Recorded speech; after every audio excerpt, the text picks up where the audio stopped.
Friends എല്ലാവർക്കും നമസ്കാരം. നമ്മളിന്ന് പോകുന്നത് വെച്ച് കഴിഞ്ഞാൽ വേളാങ്കണ്ണിക്കാണ് കേട്ടോ. അപ്പോൾ വേളാങ്കണ്ണി പോകുന്ന നിങ്ങളെല്ലാവരും ഈ വീഡിയോ ഒന്ന് കാണുക.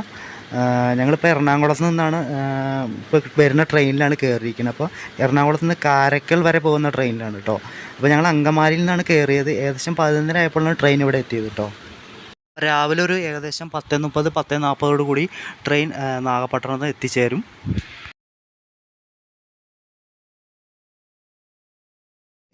ഏകദേശം വേളാങ്കണ്ണി എത്താറായിട്ടുണ്ട് കേട്ടോ. ഞങ്ങളിപ്പോൾ നാഗപട്ടണത്തിന് വന്നിറങ്ങി. അവിടുന്ന് വേളാങ്കണ്ണിക്കുള്ള ട്രെയിനിലാണ്. 10 രൂപയുള്ളൂ ചാർജ്.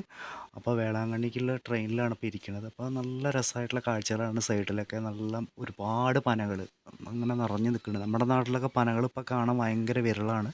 പക്ഷേ ഇവിടെയൊക്കെ അടിപൊളിയാണ് കാണാൻ. പിന്നെ ഇത്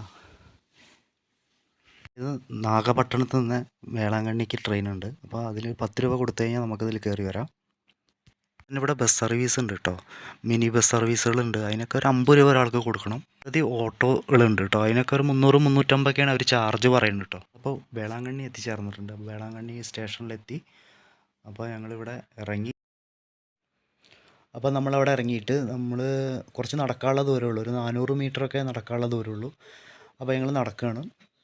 നടന്ന് ഇവിടെ എത്തിയപ്പം ഒരു കല്യാണം കണ്ടു. അപ്പോൾ വരനെ വധുവിനെ ആരനെയോ കൊണ്ടുവരാനുള്ള തയ്യാറെടുപ്പിലാണ്. അപ്പോൾ അതിൻ്റെ ഒരു കൊട്ടും പാട്ടും ബഹളങ്ങളൊക്കെ ആയിട്ടുള്ളതാണ്. ഓഡിറ്റോറിയത്തിലേക്ക് കയറി പോവാണ് കേട്ടോ.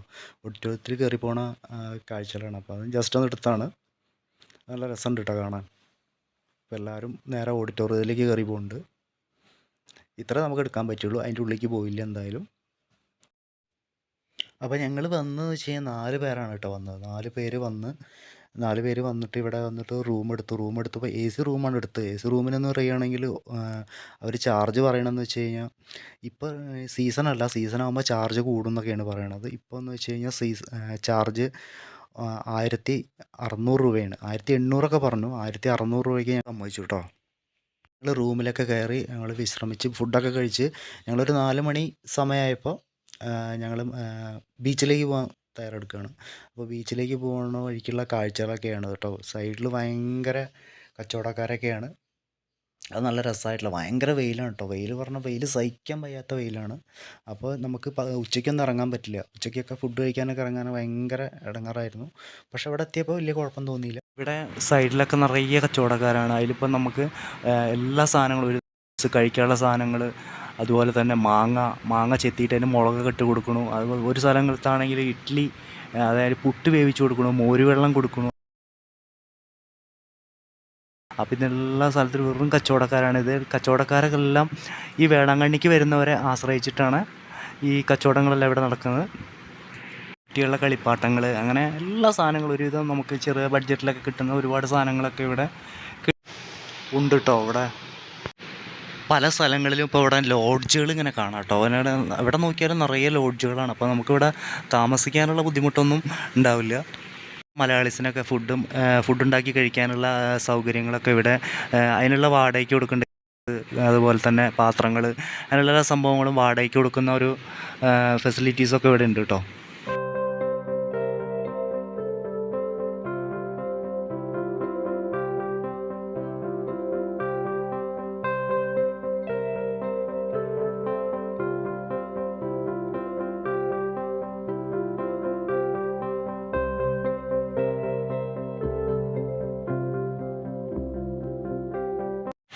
ഫിഷൊക്കെ ഇവിടെ മസാലകളൊക്കെ പുരട്ടിയിട്ട് നമ്മുടെ ഓർഡർ അനുസരിച്ച് ഫ്രൈ ചെയ്യാൻ തയ്യാറെടുപ്പിലൊക്കെ ഇവിടെ ഇങ്ങനെ എടുത്തു വെച്ചിട്ടുണ്ട് കേട്ടോ.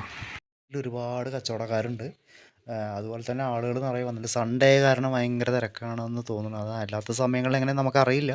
തിരക്കുണ്ടാവും, എന്തായാലും വേളാങ്കണ്ണിയല്ലേ. ഒരുപാട് ആളുകൾ വരുന്നുണ്ട്. പലരും വെള്ളത്തിലിറങ്ങി എൻജോയ് ചെയ്തുകൊണ്ടിരിക്കുകയാണ്. ഞങ്ങളും കുറച്ച് നേരമൊക്കെ വെള്ളത്തിലിറങ്ങി കേട്ടോ.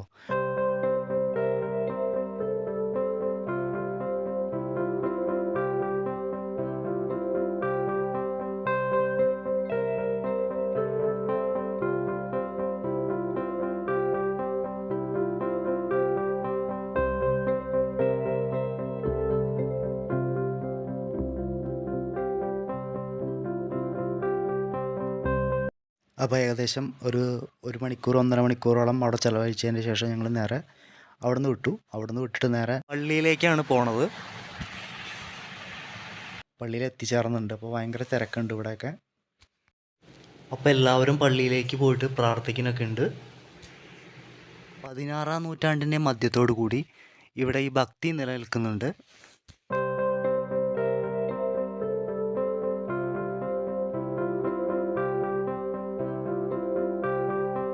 രാജ്യത്തെ ഏറ്റവും വലിയ കത്തോലിക്ക തീർത്ഥാടന കേന്ദ്രങ്ങളിലൊന്നായ basilica of our lady of good health ഇവിടെയാണ് സ്ഥിതി ചെയ്യുന്നത് കേട്ടോ. തീർത്ഥാടകരുടെ വൻ ഒഴുക്ക് കണക്കിലെടുത്ത് ജോൺ 23-ാമൻ മാർപ്പാപ്പ ഈ ദേവാലയത്തെ കിഴക്കിൻ്റെ ലൂർദ് എന്ന് വിളിച്ചു.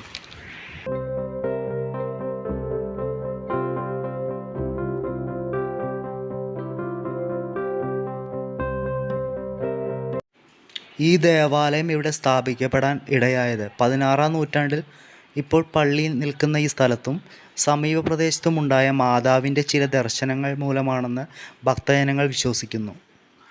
നൂറ്റാണ്ടുകൾ പഴക്കമുള്ള ഈ ദേവാലയത്തിൻ്റെ ചരിത്രത്തെക്കുറിച്ച് കൂടുതൽ തെളിവുകളൊന്നുമില്ലെങ്കിലും വിശ്വാസികൾക്കിടയിൽ നിരവധി കഥകൾ പ്രചരിക്കുന്നുണ്ട് കേട്ടോ. വിദൂര സ്ഥലത്ത് താമസിച്ചിരുന്ന പാൽ വിൽക്കുന്ന ഒരു ആൺകുട്ടിക്ക് ആദ്യത്തെ ദൃശ്യം നൽകിയതായി പറയപ്പെടുന്നു. യാത്രക്കിടെ വിശ്രമിക്കുകയായിരുന്ന ബാലൻ്റെ അരികിലേക്ക് സുന്ദരിയായ ഒരു സ്ത്രീ കുഞ്ഞുമായി പ്രത്യക്ഷപ്പെട്ടു എന്ന് പറയപ്പെടുന്നു. കുഞ്ഞിനു നൽകാനായി അല്പം പാൽ ആവശ്യപ്പെടുകയും ചെയ്തു. ആൺകുട്ടി ഒട്ടും മടിക്കാതെ കുറച്ച് പാൽ നൽകുകയും ചെയ്തു. എന്നാൽ പാൽ നൽകുന്ന ആളുടെ അടുക്കലെത്തിയപ്പോൾ പാലിൻ്റെ അളവ് കുറഞ്ഞതിനും താമസിച്ചതിനും ക്ഷമ ചോദിച്ചു. ഒടുവിൽ പാൽപാത്രം തുറന്നു നോക്കിയപ്പോൾ പാൽ നിറഞ്ഞു തുളുമ്പുന്നതായി കണ്ടു. രണ്ടാമത്തെ ദൃശ്യം ഒരു മുടന്തൻ ആൺകുട്ടി നടന്നു പോകുന്ന യാത്രക്കാർക്ക് തൈര് വിൽക്കുകയായിരുന്നു. പകൽ ചൂടിൽ നിന്ന് രക്ഷപ്പെടുന്നതിനായി അവൻ വലിയ ഒരു ആൽമരത്തിൻ്റെ തണലിൽ താൽക്കാലികമായി വിശ്രമിക്കുകയായിരുന്നു. പെട്ടെന്ന് ഒരു സ്ത്രീ പ്രത്യക്ഷപ്പെട്ട് തൈര് ആവശ്യപ്പെടുകയും അവൻ അവർക്ക് ഒരു കപ്പ് തൈര് നൽകുകയും ചെയ്തു. ആ സ്ത്രീ അവനോട് നാഗപട്ടണത്തിലേക്ക് പോകാനും പട്ടണത്തിൽ ഒരു കത്തോലിക്ക പുരുഷനെ കണ്ടെത്താനും വേളാങ്കണ്ണിയിൽ ഒരു പള്ളി പണിയാൻ ആവശ്യപ്പെടാനും പറഞ്ഞു. പെട്ടെന്ന് മുടന്തു മാറി സുഖം പ്രാപിച്ച കുട്ടി അവിടെ നിന്ന് നാഗപട്ടണത്തിലേക്ക് ഓടിമറഞ്ഞു. 17-ാം നൂറ്റാണ്ടിൽ ബംഗാൾ ഉൾക്കടലുണ്ടായ കൊടുങ്കാറ്റിൽ പോർച്ചുഗീസുകാരെ രക്ഷിച്ചതും ഇതിൻ്റെ ഭാഗമായെന്ന് വിശ്വസിച്ചു പോരുന്നു.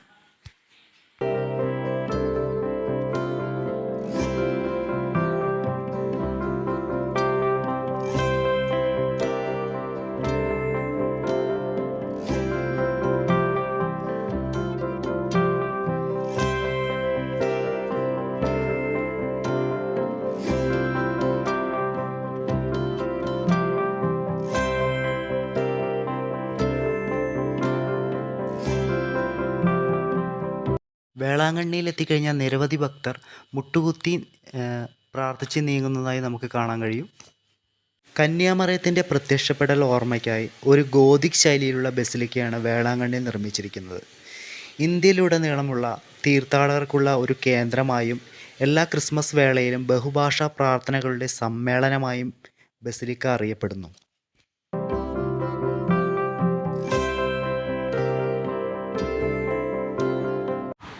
അപ്പോൾ വേളാങ്കണ്ണിയെക്കുറിച്ചുള്ള വീഡിയോസ് ഇവിടെ അവസാനിക്കുകയാണ്. അപ്പോൾ നിങ്ങൾ ഇതുവരെ കാണുന്നവരെല്ലാം അത് സബ്സ്ക്രൈബ് ചെയ്യാണ്ടാണ് കാണുന്നതെങ്കിൽ അതും കൂടി ഒന്ന് ചെയ്തു വെക്കണേ.